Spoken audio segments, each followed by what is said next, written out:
Good morning, children. We are discussing a very important chapter, that is the chemical kinetics. और इसमें एक lecture हो चुका है जिसमें हमने इंट्रोडक्शन, ठीक है, और रेट ऑफ रिएक्शंस के बारे में जाना था। अब हम आते हैं कि वो कौन कौन से फैक्टर्स हैं जो आपके रेट ऑफ रिएक्शन को इन्फ्लुएंस करते हैं, है ना, उसको जो है।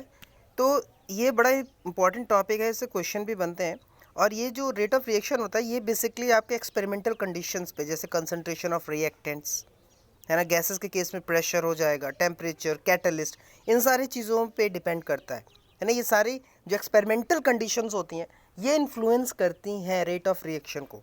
कौन कौन सी हैं एक्सपेरिमेंटल कंडीशन अगर देखा जाए तो, जैसे रिएक्टेंट का कंसंट्रेशन, ठीक है, गैसेस के केस में उनका प्रेशर, टेम्परेचर, कैटलिस्ट, ये सारी चीज़ें हैं जो इन्फ्लुएंस करती हैं। तो एक एक करके देखते हैं। सबसे पहला है dependence of rate on concentration, है ना। बच्चों देखो, किसी भी केमिकल रिएक्शन का जो रेट होता है गिवन टेम्परेचर पे, वो डिपेंड कर सकता है एक या दूसरे वाले रिएक्टेंट या प्रोडक्ट के कंसंट्रेशन पे। Means a rate of chemical reaction at a given temperature may depend on concentration of one और मोर रिएक्टेंट्स और प्रोडक्ट्स, है ना। और जब हम रेट ऑफ रिएक्शन को रिप्रेजेंट करते हैं कंसंट्रेशन के टर्म्स में, है ना, रिएक्टेंट्स के कंसंट्रेशन के टर्म में, तो उसको हम लोग बोलते हैं रेट लॉ। हाँ, एक बार फिर से बता रहा हूँ बच्चों, the representation of rate of reaction in terms of concentration of the reactants is known as rate law, है ना। और इसको हम लोग रेट इक्वेशन भी बोलते हैं या रेट एक्सप्रेशन भी बोलते हैं, ठीक है। तो ये तो बात हो गई रेट ऑफ कंसंट्रेशन। अब रेट एक्सप्रेशन देखते हैं, ठीक है, या रेट कांस्टेंट क्या होता है। देखो नीचे एक टेबल दी गई है, उसमें दिखाया गया है कि जो रेट ऑफ रिएक्शन होता है ना, वो जैसे जैसे टाइम के साथ जैसे जैसे कंसंट्रेशन रिएक्टेंट का डिक्रीज होता है, रेट ऑफ रिएक्शन भी क्या होता है, डिक्रीज होता है। Means the rate of reaction decreases with the passage of time as the concentration of reactants decreases, है ना। कन्वर्सली क्या है, rates generally increase when reactant concentration increase, ठीक। तो ये चीज़ बड़ा इंपॉर्टेंट है। अगर इसका रिएक्टेंट्स का कंसंट्रेशन टाइम के साथ अगर डिक्रीज हो रहा है तो आपकी रेट ऑफ रिएक्शन भी क्या होगी, डिक्रीज होगी। तो एक चीज़ हमें यहाँ क्लियरली आ रही है क्या, और अगर वो इंक्रीज होगा रेट ऑफ रिएक्शन, है ना, वो कब होगा, जब आपका कंसंट्रेशन रिएक्टेंट का इंक्रीज होगा। तो एक चीज़ तो इससे क्लियर है क्या, कि जो रेट ऑफ रिएक्शन है वो डिपेंड कर रही है किस पे, रिएक्टेंट्स के कॉन्सेंट्रेशन पे। Getting my points. जैसे आप एक जनरल इक्वेशन लेते हैं यहाँ पे, A small A capital A plus small B capital B gives you small C capital C plus small D capital D. जहाँ पे आपको पता है small A small B small C small D क्या है, स्टोइकोमेट्रिक कोएफिशिएंट है reactants and products के, है ना। तो रेट ऑफ एक्सप्रेशन को हम कैसे यहाँ से डिनोट करेंगे, वी विल ऐसे एक्सप्रेस करेंगे, rate is directly proportional to what, concentration of A to the power X into concentration of B to the power Y, है ना। जहाँ पे जो एक्सपोनेंट है ना एक्स और वाई, है ना, ये इक्वल हो भी सकते हैं स्टोइकोमेट्रिक कोएफिशिएंट के और नहीं भी हो सकते हैं, है, दे मे और may not be equal to the stoichiometric coefficients of the reactants. अब इस रिएक्शन को, ये जो 4.4 रिएक्शन है, इसको हम लोग ऐसे भी लिख सकते हैं, rate is equal to what, small K concentration A to the power X concentration B to the power Y, ठीक है। हमने यहाँ पे डायरेक्टली प्रोपोर्शनल का साइन हटा दिया और एक कांस्टेंट लगा दिया, इसको हम लोग बोला के। ये जो के है, ये जो प्रोपोर्शनलिटी कांस्टेंट है, और इसको हम लोग रेट कांस्टेंट बोलते हैं, जो स्मॉल के लगाया है ना। डिफरेंशियल फॉर्म में अगर इसको लिखेंगे तो ये हो जाएगा minus D R upon D T is equal to K A की पावर एक्स बी की power Y. Getting my point, differential form में इसको ऐसे लिख सकते हैं।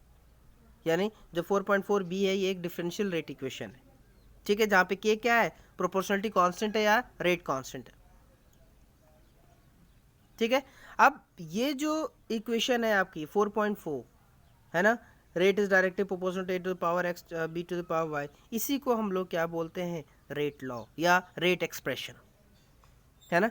तो बच्चों रेट लॉ क्या है, rate law is the expression in which the reaction rate is given in terms of molar concentration of reactants. Remember, rate law क्या है, रेट लॉ की वो एक्सप्रेशन है ना, जिसमें जो रिएक्शन रेट है उसको हम मोलर कंसंट्रेशन के टर्म में क्या करते हैं, देते हैं, है ना, जिसमें each term raise to the some power, है ना, जिसमें ईच टर्म जो है वो किसी उसके साथ कोई ना कोई पावर रेज होती है ना, जो आपकी स्टोइकियोमेट्रिक कोएफिशिएंट की इक्वल हो भी सकती है और नहीं भी हो सकती। समझ में आया?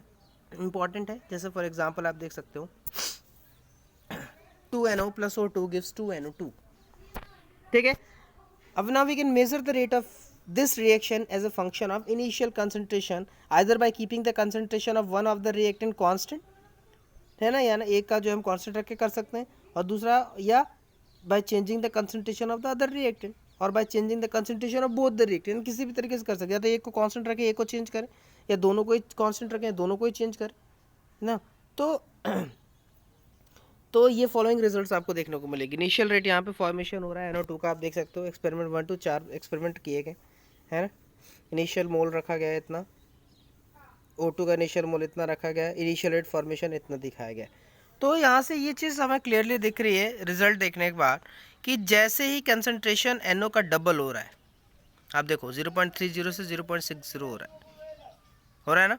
तो जैसे ही जो कंसंट्रेशन NO का वो डबल हो रहा है ना, और O2 का हमने क्या रखा है यहाँ पे कांस्टेंट रखा है, यानी हम एक ही चेंज कर रहे हैं। एक NO का देखो सेकंड वाले में, फर्स्ट वाले में 0.30 था, ठीक है पर मोल, और यहाँ पे हमने 0.0 डबल कर दिया, लेकिन ऑक्सीजन का हमने कांस्टेंट रखा है ना। तो हम यहाँ देख रहे हैं कि जैसे जैसे हम एक को डबल हमने किया, NO का डबल किया और ऑक्सीजन कांस्टेंट रखा, तो क्या हुआ, जो इनिशियल रेट है वो इंक्रीज हो गया, किससे, बाय द फैक्टर ऑफ 4, है ना।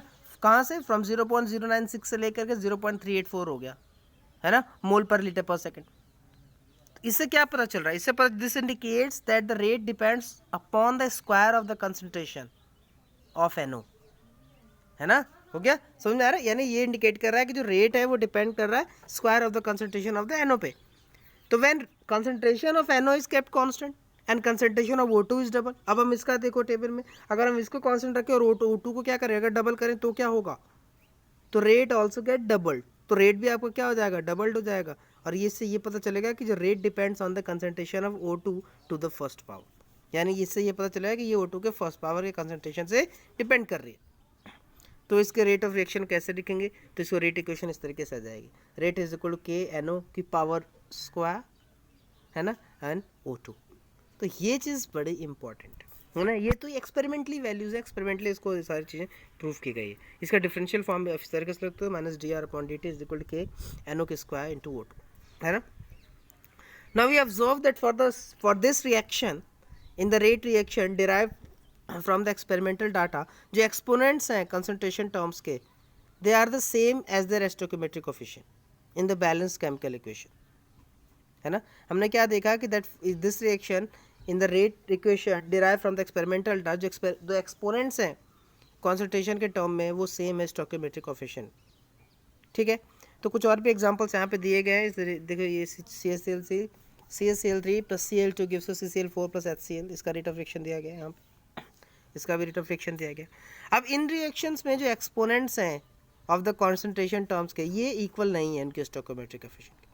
तो हम ये चीज़ कह सकते हैं that the rate law for any reaction can not be predicted by merely looking at the balance chemical reaction, यानी आप रेट लॉ को सिर्फ उनको इक्वेशन को देख के आप प्रिडिक्ट नहीं कर सकते, है ना।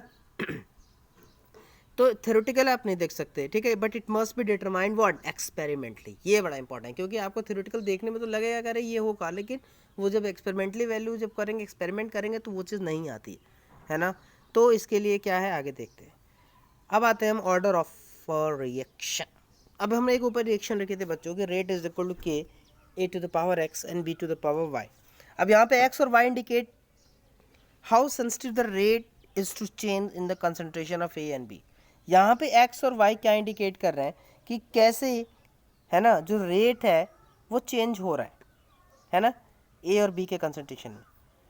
तो अब इनका हम अगर सम देखें इनके एक्सपोनेंट्स का, तो क्या हो जाएगा, X प्लस Y होगा। और जब हम इनके एक्सपोनेंट्स का सम करेंगे, इसी को हम लोग बोलते हैं order of a reaction. Important है बच्चों, जो एक्सपोनेंट्स होते हैं ना, एक्सपोनेंट्स के सम को ही हम लोग क्या बोलते हैं, ऑर्डर ऑफ अ रिएक्शन, है ना। जहाँ पे X और Y क्या रिप्रेजेंट कर रहे हैं, order with respect to the reactants A and B respectively. तो इससे हमें ये चीज़ क्लियर हुई कि the sum of powers of the concentration of the reactants in the rate law expression is called the order of that chemical reaction. ये चीज़ clear हो गई भैया हमें, ठीक है ना। ये क्या कि अगर एक्सपोनेंट जो क्या कि जो पावर्स का एक्सपोनेंट्स के पावर्स का जो सम है कंसंट्रेशन ऑफ द रिएक्टेंट्स का रेट लॉ एक्सप्रेशन में, उसी को हम लोग order of that chemical reaction बोलते हैं, है ना। जो ऑर्डर होता है रिएक्शन का वो 0, 1, 2, 3 और इवन फ्रैक्शन भी हो सकता है। 0 अगर है किसी भी रिएक्शन का ऑर्डर तो उसका मतलब ये होता है कि जो रेट ऑफ रिएक्शन है वो इंडिपेंडेंट है कंसंट्रेशन ऑफ रिएक्टेंट्स पे, है ना। किसी का भी अगर आपका ऑर्डर 0 आ गया इसका मतलब ये, ठीक है, कि वो रेट ऑफ रिएक्शन कंसंट्रेशन पे डिपेंड नहीं करती, ठीक है। चलो ये एक एग्जांपल है, इसको सॉल्व कर लेना, इजी है। आप देख सकते हैं यहाँ पे रेट ऑफ रिएक्शन दिया गया ए वाले में के a to the power half b to the power 3/2 order of reaction में, बस सिंपली आपको ऐड कर देना है ना। तो 1/2 plus 3/2 will add, it will come 2, that is ये किस ऑर्डर की है, सेकंड ऑर्डर, ठीक है। इस तरीके से आप निकाल सकते। अब देखो एक बैलेंस केमिकल इक्वेशन जो है कभी ये ट्रू पिक्चर नहीं देती है कि कैसे रिएक्शन जो है हो रही है ना, क्योंकि बेसिकली बहुत सारे रिएक्शन रहते हैं जो आपके वन स्टेप में नहीं होते हैं, है ना। बहुत सारे अंदर स्टेप्स होते हैं। हम तो भाई ओवरऑल एक रिएक्शन बैलेंस इक्वेशन निकाल के उसके अंदर बहुत सारे स्टेप्स होते हैं, है ना। फर्दर उसमें बहुत सारे स्टेप्स होते हैं, है ना। तो एक चीज़ यहाँ समझाऊंगा बच्चों कि ऐसी रिएक्शंस जो सिर्फ एक ही स्टेप में हो जाते हैं उनको हम लोग बोलते हैं एलिमेंट्री रिएक्शंस। इंपॉर्टेंट है ना। Means the reaction taking place in one step are called elementary reactions. And when a sequence of elementary reaction, जैसे बहुत सारे उसमें जो है सीक्वेंस हैं, स्टेप्स हैं एलिमेंट्री रिएक्शंस के, यानी जो मैकेनिज्म है उससे हम क्या देता है, हमको प्रोडक्ट देता है और वो हमको क्या देता है, ऐसे रिएक्शंस को हम लोग कॉम्प्लेक्स, इसमें यानी कॉम्प्लेक्स रिएक्शंस वो होते हैं जिसमें बहुत सारे स्टेप्स होते हैं, सिंपल टर्म्स, ठीक है ना। दिस में भी कॉन्सिक्यूटिव रिएक्शंस हो सकती हैं। एग्जाम्पल जैसे oxidation of ethane to carbon dioxide, या H2O passes through the series of intermediate step in which the alcohol, aldehyde and acids are formed। Reverse reactions भी हो सकते हैं। तो ये सब एग्जाम्पल है नाइट्रोशन अगर फिनॉल का, जो हमें ओ नाइट्रोफिनॉल पी नाइट्रोफिनॉल देता है ना। तो ये सारी चीज़ें। अब आते हैं unit of rate reaction. Unit simple है बच्चों, इसकी यूनिट जो होती है क्या होती है, इसको हम कंसनट्रेशन की टर्म में बताते हैं, इसको होता है मोल पर लीटर, है ना। जहाँ पे टाइम एस ये क्या है, यूनिट्स हैं, ठीक है।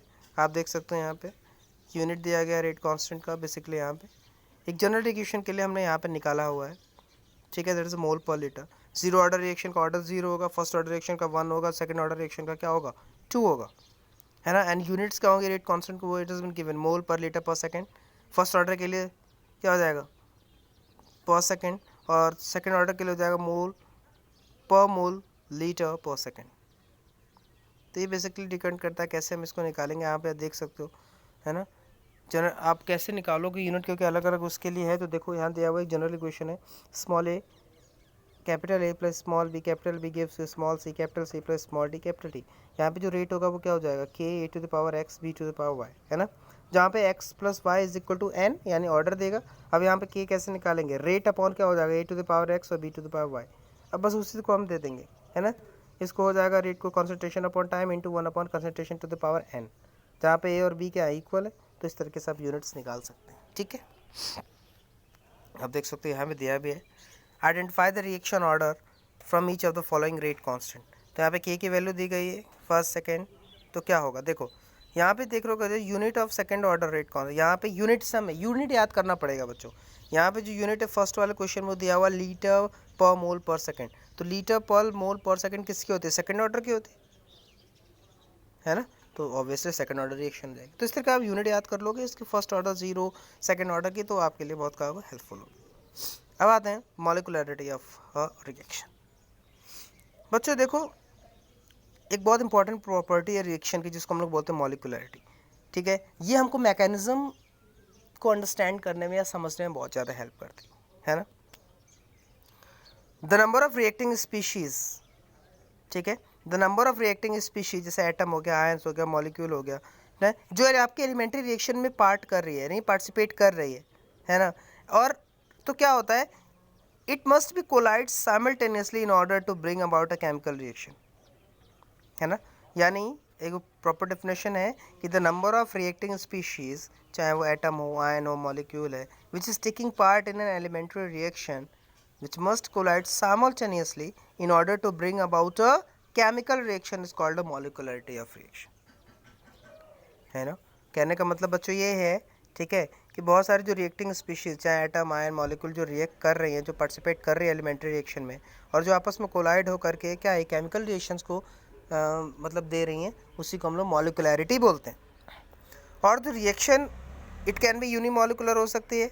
कब? जब एक रिएक्टिंग स्पीशी इन्वॉल्व हो, जैसे for example decomposition of ammonium nitrate NH4NO2 N2+2H2, है ना. तो यहाँ पे ये क्या है, एक ही मॉलिक्यूल यहाँ पे इन्वॉल्व है, तो यूनिमॉलिकुलर हो गया.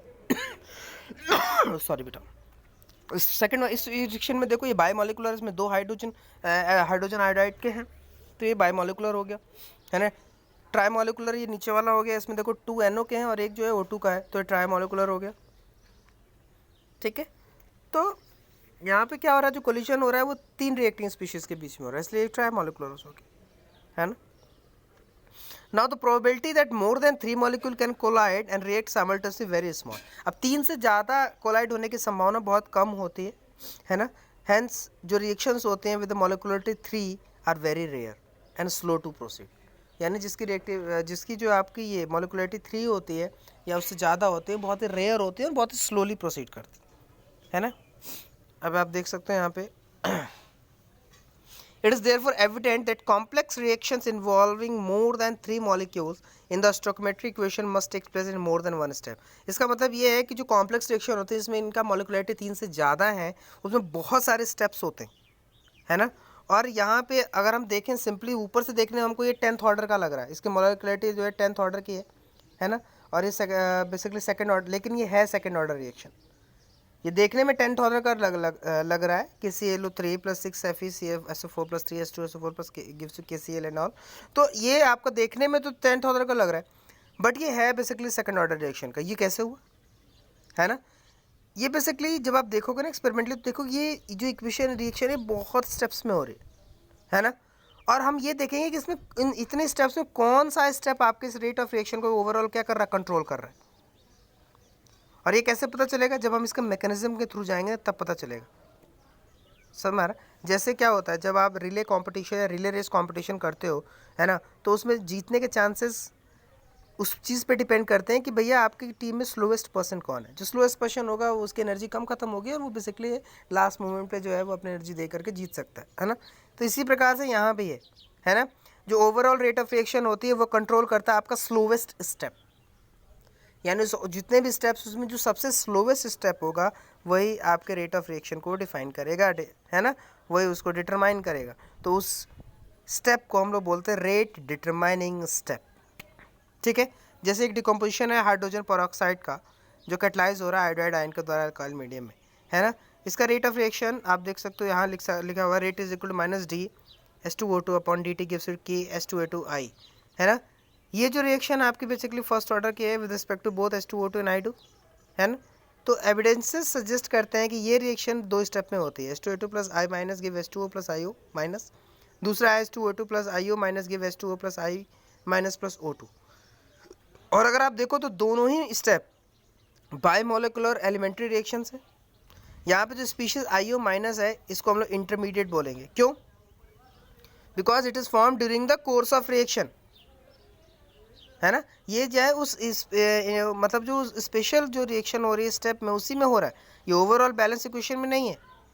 तो इससे एक चीज़ हमें ये चीज़ क्लियर हो रही है कि ये आपका जो मैंने बताया जो IO माइनस है ये आपके ओवरऑल बैलेंस इक्वेशन में नहीं है, लेकिन ये कहीं ना कहीं स्टेप्स में है ना. तो जो फर्स्ट स्टेप है बीइंग स्लो, तो पहला स्टेप बहुत ही स्लो होगा और यही आपका रेट डिटरमाइनिंग स्टेप होगा. दस the rate of formation of intermediate will determine the rate of this reaction. यानी एक चीज़ क्लियर हो गई क्या कि जहाँ पे वो इंटरमीडिएट बन रहा है, हमें बैलेंस इक्वेशन में इंटरमीडिएट नहीं दिख रहा था IU माइनस, लेकिन वो इंटरमीडिएट स्टेप में है ना. तो यहाँ से एक चीज़ क्लियर हो गई कि भाई जो रेट ऑफ फॉर्मेशन है इंटरमीडिएट का वही डिटरमाइन करता है आपके रेट ऑफ रिएक्शन. ठीक है, तो जितना भी अभी तक हमने डिस्कस किया उससे कंक्लूजन क्या निकला, इंपॉर्टेंट कंक्लूजन है चिल्ड्रन की. पहला कि order of a reaction is an experimental quantity. पहली चीज़ थ्योरेटिकली हम नहीं बता सकते, ये ज़ीरो हो सकता है, इवन फ्रैक्शन भी हो सकता है, लेकिन मॉलिकुलैरिटी जो है वो ज़ीरो नहीं हो सकती और ना ये नॉन इंटीजर होगा. ठीक है. सेकंड, ऑर्डर जो होता है applicable to elementary as well as complex reactions. Order आपका क्या होगा, वो एलिमेंट्री और कॉम्प्लेक्स रिएक्शन दोनों पे अप्लाई होता है, जबकि जो मॉलिकुलैरिटी है ये सिर्फ और सिर्फ एप्लीकेबल है एलिमेंट्री रिएक्शंस, ठीक है। और कॉम्प्लेक्स रिएक्शंस के लिए मॉलिकुलैरिटी का कोई मतलब नहीं। Third point, for complex reaction order is given by the slowest step. ये बता चुका हूँ, कॉम्प्लेक्स रिएक्शन के लिए ऑर्डर कौन देगा, आपका स्लोएस्ट स्टेप देगा, है ना। And molecularity of the slowest step, और जो स्लोएस्ट स्टेप की जो मॉलिकुलैरिटी होगी वही ऑर्डर होगा आपके ओवरऑल रिएक्शन, ठीक। तो ये हमने कंक्लूड की 2-3 बातें इस पूरे उसका इंपॉर्टेंट पॉइंट है चिंटे, ठीक है। अब यहाँ पे इंटेक्स क्वेश्चंस आपके होमवर्क है, मिलते हैं नेक्स्ट लेक्चर में with some integrated rate equations के बारे में जानेंगे और उसके बारे में पढ़ेंगे, ठीक है। तब तक के लिए बच्चों टेक केयर।